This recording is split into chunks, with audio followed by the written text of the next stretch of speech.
Right, morning fellas, welcome back to another Villa on Tour video. Today I'm doing another Villa on Talk video because there's a lot to talk about this week. Big week for Villa, 3 games in the space of a week, including the Man City game. So coming up in this video,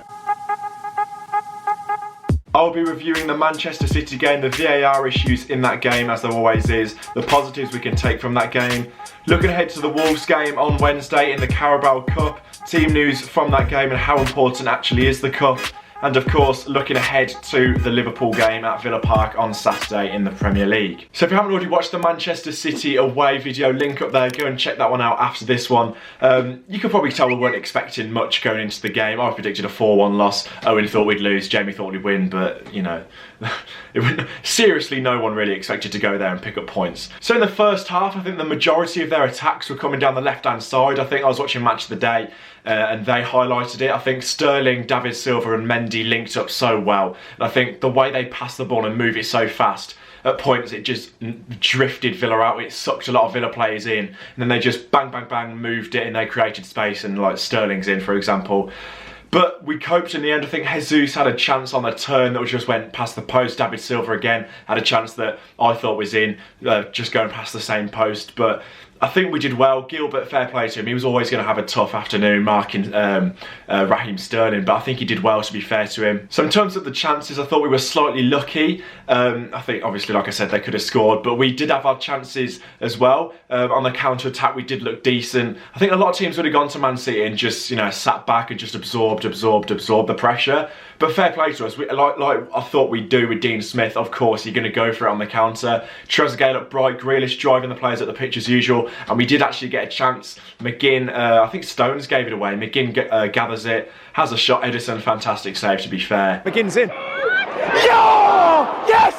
Ref! I don't know what's going on. And Douglas Luiz on the rebound gets taken out, but I don't think it's a penalty. It did actually go to VAR, but in my opinion, it wasn't a penalty in the end. So if you did actually watch the video at half-time, you would have seen that we were actually quite positive. A lot of people were saying, no, we've done really, really well to contain them. I was saying Watford were 5-0 down in 18 minutes at the Etihad, so we did well. I know that is Watford, but we did well at half-time. However, I was just literally coming down the stairs. Within about 40 seconds, Sterling had scored. For me, I think there is an element of Mings making a mistake there.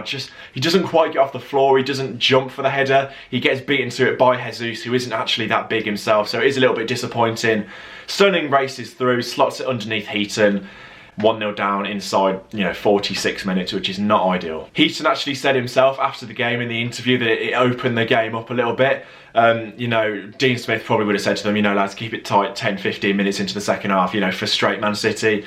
And it is a little bit annoying that within a minute they go and take the lead because, like Heaton said, it does actually open the game up then. But still, we were looking on the counter, we had a few opportunities. I know Trezeguet had a shot from outside the box, didn't really cause too many issues, but it was all Man City in the second half, let's be honest. They made it 2-0. Kevin De Bruyne whips in the ball, obviously, and for me, I don't think this one should have counted. David Silva, I couldn't see it from where I was sat in the other end of the pitch, but David Silva did actually get a touch. You can see him saying to the referee, it's my goal, pointing to his own boot.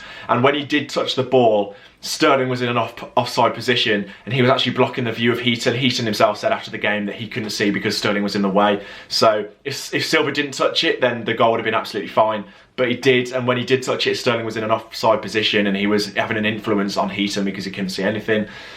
So it was a little bit frustrating. We've been done by VAR again. It's just so annoying. The chance gave it away. My dad was watching it on telly and he said all you could hear after that goal was the Villa fans chanting this.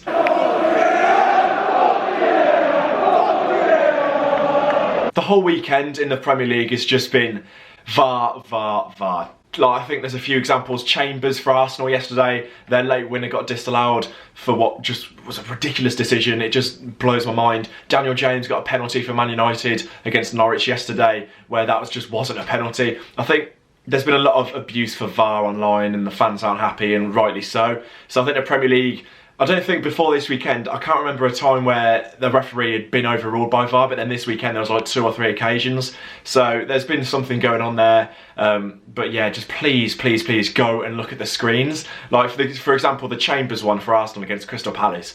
Apparently Chambers fouled someone, I think it was Milivojevic. Just wasn't a foul. If the referee goes and looks for himself, Go and look at the screen, he can make up his own mind and then determine that it wasn't anything wrong with that goal. Anyway, back to Villa. The 3-0 Gundogan kicks it in from a corner. I think that's game over at that point, you know. Fair play Man City, they deserved it. As I said in the video, their quality shone through. Shout out to Tyrone Mings though for the 2 clearances off the line. I think one of them was just incredible. Engels gives it away. Jesus slips a shot underneath Heaton. Mings uses his thigh. He just flies over the bar. It's pretty incredible, to be fair. The second one as well actually comes from a Mings mistake. I think that one comes off the bar. But yeah, I don't think Engels had his best game. Mings wasn't fantastic apart from that clearance. But there was a lot of positives to take. I think Grealish was really good again. Pep Guardiola said himself that Grealish was just very, very good. Got injured though, which is not ideal with a few big games coming up. Left the ground on crutches apparently. I haven't heard anything yet. I think Dean Smith will probably say in his press conference, or we'll probably find out Wednesday, what the actual severity of that injury is. But it didn't look good, to be fair, at the time. He was hobbling around the pitch. Not ideal. Obviously, Fernandinho got sent off as well in the 87th minute, which didn't mean a fat lot because the game was done at that point, with a foul on Keenan Davis. A little bit on Keenan Davis as well. Looked very, very good when he came on. The Keenan Davis-Wesley debate. There's a lot of people on Twitter, even before the Norwich game, they were saying, take Wesley out, put Keenan in. I wasn't for it at that time, but for me, Wesley needs to be doing a little bit more. You know, in that Norwich game, he was bullying plays, he looked really good, but I don't remember him like having a shot or anything yesterday. It was just, I don't know, and I'll come on to it on Wednesday. I think Keenan should start. He should get a go, because coming on in the last 10 minutes, he's never really going to make a fat impact on the game, is he? So starting from the get-go on Wednesday in the Cup, I think he was always going to do that anyway, Dean Smith, but Wesley needs to be doing a little bit more for me, unfortunately. Last bit of praise as well, Douglas Luiz against, I was going to say his parent club then, it's not technically, but there is a link there between Douglas Luiz and Man City. He looked good. I think he had a chance with obviously from that McGinn effort in the first half and a header in the second half. He had a few chances, but he looked really good. You can see the qualities there with Douglas Luiz. He's a good player. Hopefully with more game time we can see a little bit more of him. So yeah, that's the end of the Man City game. Leave your thoughts on that game in the comments. But now let's move on to Wolves in the Cup on Wednesday. Big game. Just quickly before I get into this game, Scott on Twitter, who is actually a Wolves fan, he says, thoughts on the Wolves-Villa rivalry? Is it a derby, local rivalry, or a non-game as much? I think I'd be lying if I said there wasn't a bit of rivalry there. It is obviously a local rivalry, there's no getting away from that. Wolves are bringing 5,000 or 6,000 fans there in the whole of the North Stand on Wednesday. It is a big game, there is a rivalry there. I think it has intensified in the last 3-4 years or so, because Wolves have obviously got a lot better. You know, back in the day, like 10 years ago, it was still a bit of a rivalry, but in the last 3-4 years it's got a little bit more intense, I think would be the easy way to say it. I think it's still nothing like Blues or Albion or anything like that, but it is still up there a little bit, and I think there's no getting away from the fact that Wednesday will be a tasty cup fixture at Villa Park. Anyway, back to the game. I think whoever gets through out of Villa and Wolves has a really good chance in this cup. I think I've got the fixtures here. Crawley are playing Colchester, Oxford are playing Sunderland. So 2 of those sides will get through, and they're obviously weaker sides. So whoever gets through may have a chance of playing them. But still, on the other hand, Liverpool are playing Arsenal, Chelsea are playing Man United. So that's guaranteed 2 of the top 6 are going out at this round. So, you know, for a team like Wolves or Villa, if you're confident that you're staying up, why not go for the cups? Bit of silverware, you can't beat it. Day out at Wembley, why not? In terms of team news, I don't think I would change. I don't know. It's a bit of a tough one. I really don't know. I think I've put my predicted 11 here. I think I'll go Steer in goal, Elmo at right back, although I could see Gilbert starting, I'm not too sure. Chester is an interesting one. He might get a run out on Wednesday. Conser and Taylor, I think, are guaranteed to start. Louise, McGinn and Horahan in the midfield. I don't see why Horahan shouldn't get a run out. I think he's a pretty much 100% to start. Trezeguet, Keenan Davis up top and El Ghazi. I think Keenan should start. Like I said previously, I think he needs to get a run out from the start of the game rather than just 10-15 minutes here and there, because as a result he will, you know, be able to show what he can actually do. I know he started against Brighton in the previous round, but big game at Villa Park. I'd like to see what he can actually do. So I wouldn't rotate it 100% like he did against Crewe, I think, Dean Smith. I think, you know, a bit half and half, mix it up a bit, have a few first teamers and a few, you know, rotation fringe players. In terms of Wolves, I know they don't have a massive squad. They played Bratislava in the Europa League on Thursday. They played Newcastle away on Sunday. So that's a lot of travelling in the space of 6 days. So they're going to have to mix it up. They're playing Arsenal, I think, on Saturday. And we've got obviously Liverpool, so big games coming up for both sides at the weekend. So there's going to be a heavy rotation for both sides, in my opinion. I think Willy Bolly's injured as well, so he's a doubt for the game. I think I can't really predict this game until I see, you know, both team sheets, because, you know, Villa could easily go and play Mings, Engels, not Grealish because he's injured, McGinn, Wesley. They could do that. I don't know. You know, Wolves, I have no idea on the fringe players of Wolves, so I really can't call this one until I actually see the teams. Big Nick asks a question here from Twitter. He says, how much rotation should Dean apply for the squad on Wednesday? Surely a push for a trophy would be a major achievement and place Dino in elite status. I agree with that. I think I listen to 606 occasionally on 5 Live, and they asked the sort of Leicester, not Everton because they're not doing too well, but West Ham, Wolves, fans of teams like that who obviously aren't going to get top 6, top 4, and aren't going to go down at the same time. Would you rather get top 4, top 6 or win a trophy? For me, I don't think there's any debate. I'd rather win a trophy. If you're going to stay up, days out of Wembley are what you remember. You don't remember getting top 4. If like, picture it 30 years from now, are you going to remember, you know, getting top 4 in the 1920 season, or are you going to remember going to Wembley and actually lifting a cup? I'd rather win a cup, but for Villa, I think we are a little bit closer to relegation than the likes of Wolves, unfortunately. So I'd still love, we have the squad to go for the cup this year, we really do, I think.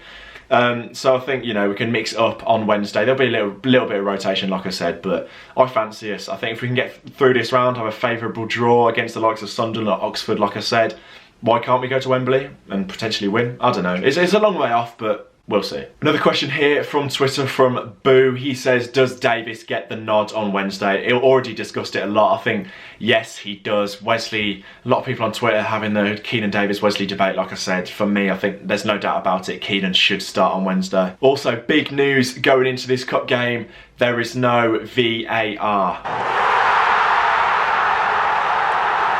Oh, thank God. Thank God there's no VAR. We seem to get robbed every week, and I can't remember a decision where VAR went in our favour this season, so thank God for that. And obviously, if it is a draw at the end of the game after 90 minutes, it does go to penalties. I'm not sure I can cope with penalties after what happened last time against West Brom. So I'm going to move on to talking about the Liverpool game now. Do let me know what you think will happen on Wednesday against Wolves. Let me know what team you'd play. Let me know what your predictions are. Interested to see what you guys are saying. But now, on to the next Premier League game. Saturday, Villa Park, 3 PM against the potential champions, Liverpool. I will love it if we beat them. Love it. I think they're unbeaten like 20 games-ish, something like that. I think they're on a ridiculous winning run. Obviously, they lost that to Man United a couple of weeks ago. I'm actually glad they haven't lost yet, because I've got a feeling we could do something against Liverpool. Whether it's a point or 3, I don't know, but I just got a feeling that could easily come back and bite me on the arse, because we could easily get battered 3-4-0, because that side is unbelievable. Obviously the best side in Europe, potentially the world at the moment, so it's going to be tough. But Villa Park sold out as always. The atmosphere is going to be rocking as usual. So, you know, who knows what could happen on Saturday. I'd take a point 100% now, because it's probably more than the majority of other clubs in the league are going to take from Liverpool this season, let's be honest. So if we can get a point, I'd take it 100%, 100%. But I still think we'll lose. It's not ideal, but, you know, you'd probably take losing to the likes of City, Liverpool, if you can beat the sides like we have done, Norwich, Brighton, Newcastle coming up as well. As long as we beat those sides at Villa Park and get a point away, you take that one, yeah, surely. Tidge on Twitter, I'm not sure if I've said that right, but there you go. He says, do you think we can take points from Liverpool? Seem to be solid at home so far and can counter-attack pretty well against attacking teams. Then that's a good point on the counter-attack. The likes, if we can get Trezeguet, if he starts, he's a very fast player. Get him going. Grealish, if he plays, I don't know, he might be injured, we shall see. But definitely on the counter-attack, I fancy us. You know, if we can nick a goal and then be good defensively, who knows, we could definitely get something out of the Liverpool game. Let me know what you're thinking ahead of all the games coming up. Team predictions, let me know. I will see you for the big one on Wednesday against Wolves. Do subscribe if you haven't already, because that should be a decent video, especially if we win. Notifications on, as always. Like the video. If you have enjoyed it, I shall see you on Wednesday. Up the Villa.